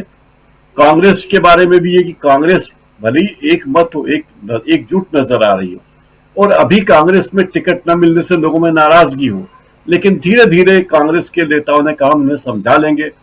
दिग्विजय सिंह इस अभियान में लगे हुए हैं। अखिलेश यादव से बातचीत राहुल गांधी की हो चुकी है, तो लगता है कि मामले ठीक हो जाएंगे। और मैंने पहले भी कहा था कि जो लोग नाराज हैं कांग्रेस में, उन्हें ये पता है कि कांग्रेस की सरकार बनने की संभावनाएं प्रबल है, और ऐसे में अगर वे टिकट से वंचित रहते हैं तो उन्हें कोई वैकल्पिक व्यवस्था हो ताकि वे अपना योगदान दे सकें पार्टी में, सरकार में, और अपने राजनीतिक जीवन में कुछ पा सकें। राजीव जी, बहुत बड़ी बात आप कह रहे हैं। और ओवरऑल समीक्षा यहां करना जरूरी, समझना जरूरी भी है अमलेंदु उपाध्याय जी, कि एक तरफ अखिलेश यादव बनाम कांग्रेस पार्टी पिछले दिनों हमने देखा, दूसरी तरफ इंडिया गठबंधन में फूट की बातें, खबरें चलाई जाती रहती हैं, तीसरी तरफ हम देख रहे हैं कि 5 राज्यों के चुनाव हैं जहां बहुत मजबूती के साथ कांग्रेस लड़ती हुई दिखाई दे रही है। राहुल गांधी कुछ माने ना माने, लेकिन इतना आप मान सकते हैं कि राहुल गांधी ने अपने बयानों से, अपनी मेहनत से, अपने पदयात्राओं से, भाषणों से, लोगों के बीच जाकर, डोसा बनाकर, स्कूटी पे चल के, इन तमाम चीजों से इतना तो कर दिया है कि ये चुनाव कांग्रेस सेंट्रिक हो गया है, ये माना जाए। और अगर ऐसा माना जाए तो फिर यहां बहुत बड़ी चुनौती बीजेपी के सामने दिखाई देती है क्या? कैसे देखते हैं आप? निश्चित तौर पर राजीव जी, भारतीय जनता पार्टी के सामने चुनौतियां काफी बड़ी हैं, और राहुल गांधी ने निश्चित तौर पर इन 5 राज्यों के विधानसभा चुनाव को कांग्रेस के इर्द गिर्द सिमटा दिया है। आप देखिए, कल जो मिजोरम का वीडियो जारी किया गया है कांग्रेस की तरफ से राहुल गांधी की मिजोरम यात्रा का, उसमें 2 सीन जो है राजीव जी वो बहुत ध्यान से देखने के हैं। एक तो जो है वो एक लड़की आती है और वो सेल्फी लेना चाहती है, उसका मोबाइल जो वो ऑन नहीं हो पाता है, तो राहुल गांधी उसके हाथ से लेकर के खुद सेल्फी जब लेते हैं तो लड़की जो है वो खुशी के मारे रो पड़ती। दूसरा, राहुल गांधी जब छात्रों से बात कर रहे हैं तो लड़का खड़ा होता है, वो कहता है कि आई विश, यानी मैं उम्मीद करता हूं मैं कि आप जब अगली बार आएंगे मिजोरम तो भारत के प्रधानमंत्री के तौर पर मिजोरम आएंगे। ये उस मिजोरम की बात है जहां कांग्रेस अभी तक चुनाव में कहीं दिखाई नहीं पड़ रही थी, वहां से ये चीजें आ रही हैं निकल करके। तो इसको समझा जा सकता है कि राहुल गांधी ने किस तरीके से कांग्रेस केंद्रित चुनाव को बना दिया है।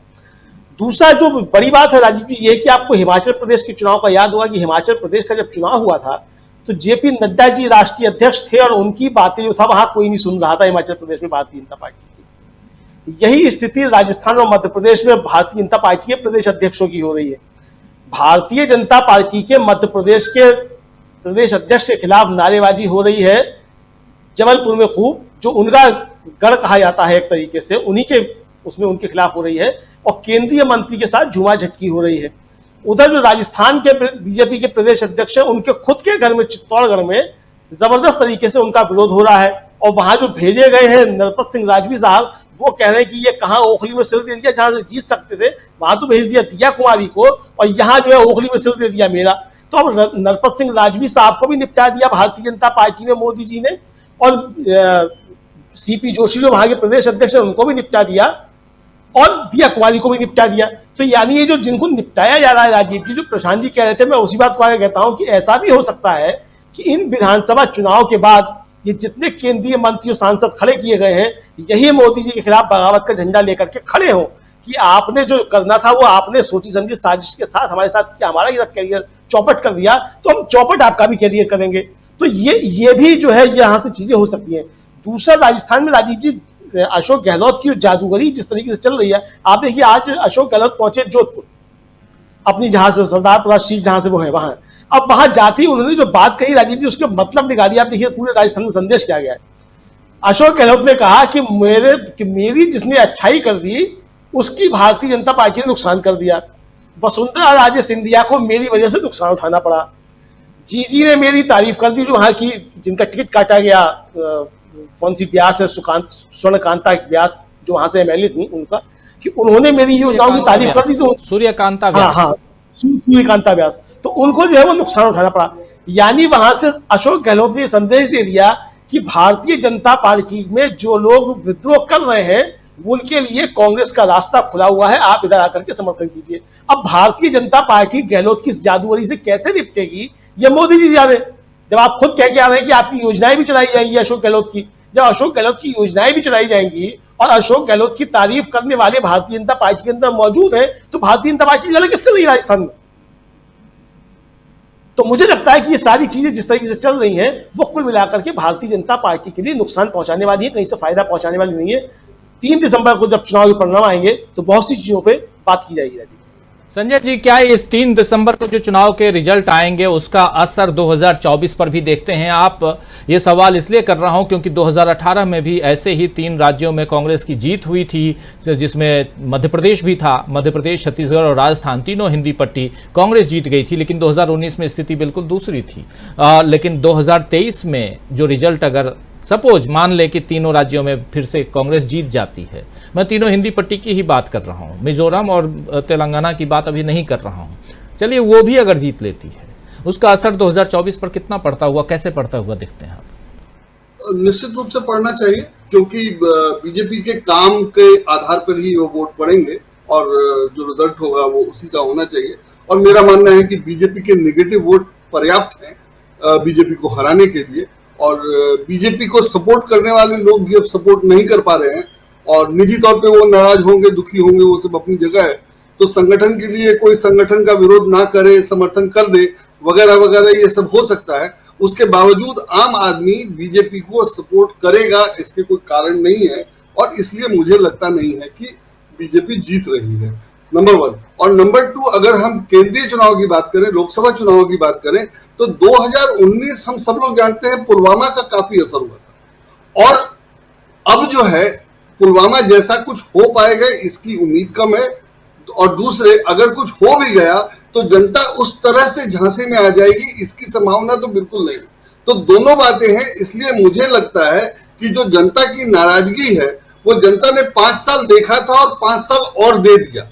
अब इसके बाद जनता 5 साल और बर्दाश्त करने के लिए किसी भी सूरत में तैयार होगी, ये मुझे नहीं लगता है, अगर उन लोगों को छोड़ दिया जाए जो भाजपा के कट्टर वोटर या समर्थक है। तो बाकी लोग, जो लोग चाहते हैं कि सरकार बदले या कुछ नया हो, या जिन लोगों को लगता है कि हाँ भाई इसको देख लिया अब कुछ और देखा जाए, वो सब लोग, और जाहिर है वैसे काफी लोग होंगे, उन लोगों को लगेगा कि अब बीजेपी को ज्यादा समय देने की जरूरत नहीं। और इसका एक कारण मैं ये भी देखता हूं कि बीजेपी पहले 5 साल और दूसरे 5 साल जितनी मनमानी कर रही थी, उसके हिसाब से अगर उसको 5 साल और मिलते हैं तो वो क्या होगी। तो उसमें ये जो अपना तानाशाही है जिस तरह से बढ़ रहा है, उसके हिसाब से मुझे नहीं लगता है कि जनता ये जोखिम भी लेना चाहेगी कि उसको तीसरा कार्यकाल दिया जाए। जो लोग समर्थक हैं, मुझे लगता है अगर बीजेपी के समर्थक हैं भी, तो मुझे लगता है कि वो एक ब्रेक देना चाहेंगे कि एक ब्रेक देकर देखा जाए कि बीजेपी कितनी ठीक होती है या कितनी सुधरती है, कि उसको अगला चांस दिया जाए कि नहीं दिया जाए। इस बार मुझे नहीं लगता है कि कोई भी बीजेपी को चांस देने के फेवर में होगा, इसलिए मुझे लगता है कि लोकसभा चुनाव भी बीजेपी हार रही है, हारना चाहिए। राजीव जी। दीपक जी, आपको क्या लगता है 2023 का चुनाव बनाम 2024 और 2018 और 19 एक बहुत इंपॉर्टेंट पहलू यहां जोड़ रहे हैं संजय कुमार सिंह साहब, पुलवामा की घटना। 2018 के चुनाव के रिजल्ट के बाद पुलवामा की घटना सामने आती है, माहौल बिल्कुल बदल जाता है। लेकिन अगर उस चीज को किनारे किया जाए, उसको भूल जाएं, हालांकि पुलवामा के नाम पर चुनाव में वोट मांगते हुए नजर आए थे प्रधानमंत्री नरेंद्र मोदी, अभी की परिस्थिति में अगर चुनाव 2024 देखा जाए तो कहां देखते हैं आप? निश्चित रूप से जैसे संजय जी ने बताया, होता यह है कि एक ही कहानी बार बार रिपीट नहीं हो सकती। एक ही कहानी पे दो फिल्में जो है वो भी सफल नहीं हो पाती है, कुछ ना कुछ उसमें बदलाव लाना पड़ता है। लेकिन मोदी जी की कार्य पद्धति बहुत जबरदस्त तरीके से एक्सपोज हो गई है, और जैसा कि एक बार सतपाल मलिक तो पहले ही आगाह कर चुके हैं कि ये चुनाव जीतने के लिए आदमी कुछ भी कर सकते हैं, तो लोग अब इस बात को लेकर सावधान हैं। दूसरी बात यह है कि इमोशनली अब जो पूरा का पूरा देश है मोदी जी के साथ वैसा नहीं जुड़ा हुआ है जैसा कुछ समय पहले था। अब लोगों के जो इमोशंस है, लोगों के जो एक्सपेक्टेशंस है, उनकी जो एस्पायरेशंस है, आशाएं हैं, महत्वाकांक्षाएं हैं, वो देखिए सारी की सारी राहुल गांधी के साथ जाके जुड़ गई है, कांग्रेस के साथ जाके जुड़ गई है। दूसरी बात ये थी कि पिछले चुनाव में और इस चुनाव में सबसे बड़ा फर्क यह है कि प्रतिपक्ष जो है वो पहले बिखरा हुआ था, अभी प्रतिपक्ष जो है वो सीधा सीधा जो है वो एकत्र हो चुका है। इश्यूज के मामले में नहीं, बल्कि चुनावी मैदान में जो व्यवहारिक जो राजनीति होती है, चुनावी राजनीति जो होती है, उसमें पूरा का पूरा संयुक्त प्रतिपक्ष को मोदी जी को इस समय फेस करना है। और इस समय भारतीय जनता पार्टी की स्थिति क्या है, देखिए जय पराजय लगभग सारे राजनीतिक दल जो है पिछले 60-70 सालों में देख चुके हैं। कांग्रेस भी अपने बहुत बुरे दौर में गुजरी है, भारतीय जनता पार्टी पुराने जनसंघ के दौरान समाजवादी पार्टी बिखरे, साम्यवादी दल बिखरे हैं। लेकिन क्या ऐसी स्थिति कभी भी पहले आई थी कि देखिए आज भारतीय जनता पार्टी का विभाजन कैसे हो गया है। विभाजन से मेरा मतलब कोई टूट के 2-3 टुकड़े हो गए, वैसा नहीं है, न वर्टिकल है, वो दिख ऐसा रहा है। अगर उसको बहुत गहराई से देखें तो इस भारतीय जनता पार्टी के 3 खेमे बन चुके हैं। एक खेमे में अकेले मोदी, शाह और नड्डा है। दूसरे जो इसी पार्टी के अंदर एक टुकड़ा है, वो टुकड़ा केवल कार्यकर्ताओं का है। उन्हीं कार्यकर्ताओं में वे प्रत्याशी भी जो है जो बिल्कुल बेहाल, उनका अपने हाल पर छोड़ दिए गए हैं। आप याद कीजिए इस तरीके की जितनी भी चीजें हो रही है, क्या हमारे पास कोई ऐसी खबर है कि शीर्ष कमान उसके ऊपर बैठा हो, गहराई से उसने विचार किया हो। जिस तरीके से समाजवादी पार्टी की और कांग्रेस के बीच मध्य प्रदेश में कुछ सीटों को लेकर जब थोड़ी बहुत जो मनमुटाव हुआ, उसका तुरंत डैमेज कंट्रोल किया गया और उस चीज को सॉल्व कर दिया गया। भारतीय जनता पार्टी के उम्मीदवारों के साथ जो कुछ यहाँ पर हो रहा है, जो ग्वालियर में देख रहे हैं आप या जबलपुर में हुआ है, उसको लेके क्या शीर्ष कमान कभी उसने सीरियसली बैठकर क्या बात की है कि भाई आप शांत रहिए, आप एक अनुशासित पार्टी हैं, राष्ट्रीय स्वयंसेवक संघ के आप कार्यकर्ता हैं? ऐसा कुछ नहीं है। मुझे तो ऐसा लगता है कि मोदी, शाह और नड्डा ने सारे के सारे इन प्रत्याशियों को उनके हाल पर छोड़ दिया है और एक तरह से कह दिया है कि आप अपने बल पे जीतिए, आप जाने और आपका काम जाने, हमारा जो ध्यान है वो सारा का सारा 2024 पर है। इतनी बुरी स्थिति मैंने केवल भारतीय जनता पार्टी की नहीं, किसी भी पार्टी की पराजय के क्षणों में कभी नहीं देखी। मैं भी पिछले लंबे समय से देख रहा हूं, मतलब चुनावी राजनीति को कवर भी करता रहा हूं। जनता दल का क्या हाल हुआ था आप देखिए, लेकिन फिर भी वो कम से कम कोई समस्या होती थी तो उस पर वो देखते थे। अटल बिहारी वाजपेयी के समय आप देखिए, बुरे से बुरे हाल में भी जॉर्ज फर्नांडिस जैसा व्यक्ति जो है वो जाता था, लोगों से मिलता था, पार्टी को, सरकार को गिरने से बचाता था। लेकिन अभी ऐसा कोई भी उपक्रम जो है हमें उच्च या शीर्ष कमान से होता हुआ नहीं दिख रहा है। तो इसका मतलब है कि यह जो विभाजन है ऊपर से नहीं दिख रहा है, लेकिन क्रैक्स जो है, दरारें जो है वो बहुत ही ज्यादा है, बढ़ चुकी है। इस पे बस थोड़ा सा पानी आने की जरूरत है। ये दरारें इतनी चौड़ी हो जाएंगी और मुझे लगता है कि 5 राज्यों के चुनावों के बाद जो है ये दरारें जो है स्पष्ट रूप से दिखने लगी। अब भारतीय जनता पार्टी अगर विभाजित होती है तो मुझे कोई आश्चर्य नहीं होगा, क्योंकि स्थितियां उसी तरफ बढ़ रही हैं। राजीव जी, यहाँ विभाजन की आप कह रहे हैं, भारतीय जनता पार्टी में बीजेपी में घमासान की बात हम तो कर ही रहे हैं, लेकिन आप विभाजन की बात कर रहे हैं कि भारतीय जनता पार्टी यानी बीजेपी या भाजपा टूट भी सकती है इस चुनाव के बाद। बहुत बड़ी बात यहाँ, आप छोटी मोटी बात नहीं कह रहे हैं। अमलेंदु उपाध्याय जी, इसको कैसे देख रहे हैं आप, विभाजन वाली बात? तो अब राजीव जी, विभाजन अगर नहीं भी होता है तो विभाजन जैसी परिस्थितियां निश्चित तौर पर पैदा हो जाएंगी।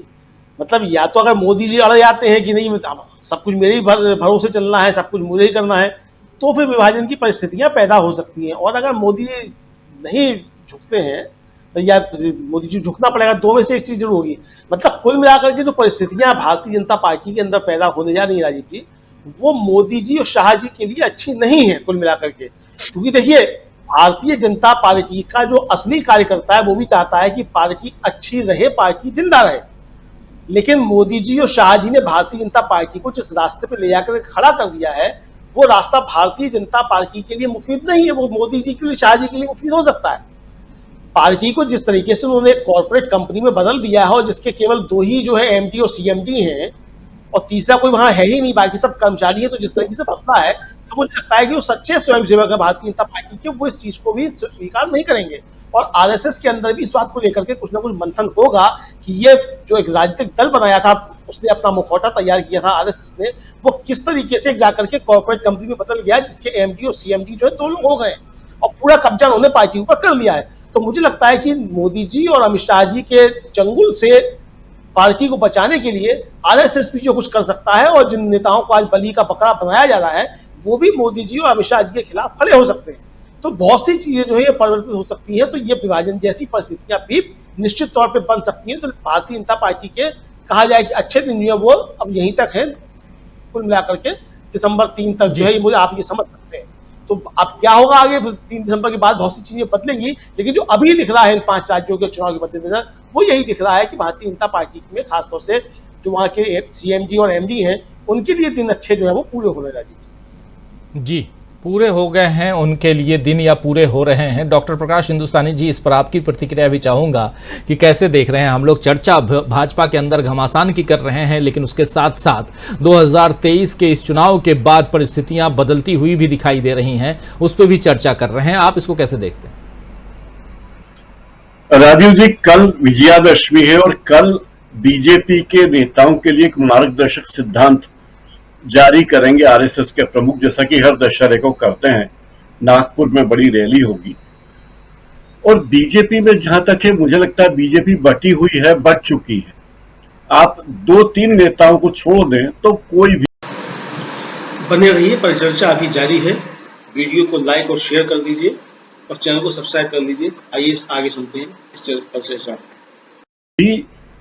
प्रधानमंत्री नरेंद्र मोदी और अमित शाह के साथ नहीं, वो सारे दिग्गज एक तरफ हैं और ये दोनों नेता एक तरफ हैं, और ये अपने एजेंडे के मुताबिक काम करें, जिनका एजेंडा कुछ खास लोगों को फायदा पहुंचाने का है, जनता को फायदा पहुंचाने का नहीं।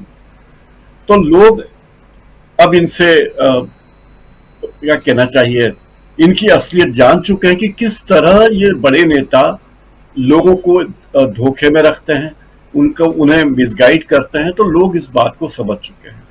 दूसरी बात है कि जब जहाज डूबने को होता है तो सबसे पहले बहुत से वे लोग उड़ते हैं, पंछी जो मौके की ताक में होते हैं।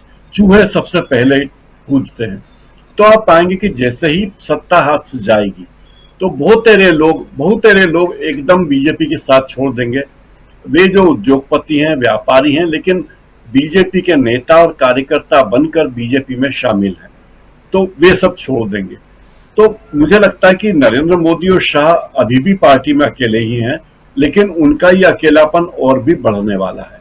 राजीव जी, जी बहुत बड़ी बात आप कह रहे हैं, ये अकेलापन और बढ़ने वाला है। लेकिन संजय जी, ये अकेलापन सचमुच आपको भी लगता है कि बढ़ने वाला, और खासकर कल विजयादशमी है और आरएसएस के लिए ये दिन आप जानते ही हैं कि अपने प्रचार प्रसार के हिसाब से भी बहुत इंपॉर्टेंट होता है।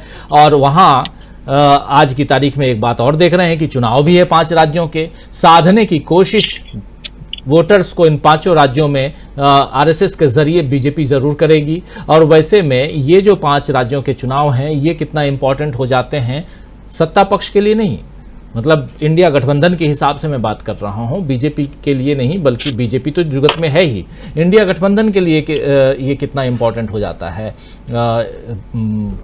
कल से आगे के दिन जो है। ये माने बेशक उनके पास कुछ हो सकता है और कुछ अच्छा आ सकता है, इसमें कोई दो राय नहीं है। मैंने यही कहना चाहा है कि उस जब आ जाए तो पता चलेगा कि क्या है, उसमें क्या क्या हो सकता है, उसकी अटकल अभी हम क्यों लगाएं। कल आ जाए कुछ तो हम लोग फिर उस पर डिस्कस करेंगे कि कैसे क्या और कैसे प्रभाव हो सकता है।